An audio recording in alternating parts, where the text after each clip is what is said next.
construção de uma nova ponte na Avenida Dama Entre Verdes, na Vila Curuçá, entra na etapa final para alívio de toda a comunidade. Na madrugada do dia 17 de março, a antiga ponte de 15 metros de comprimento teve suas estruturas abaladas após uma forte chuva que provocou o solapamento de uma cabeceira da ponte.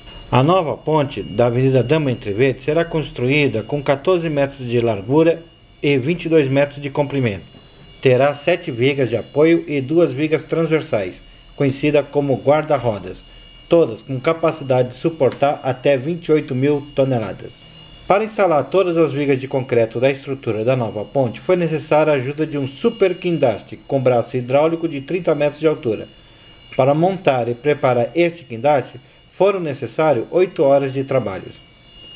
A instalação da primeira viga de concreto com 22 toneladas aconteceu no final da tarde desta quarta-feira, 3 de novembro.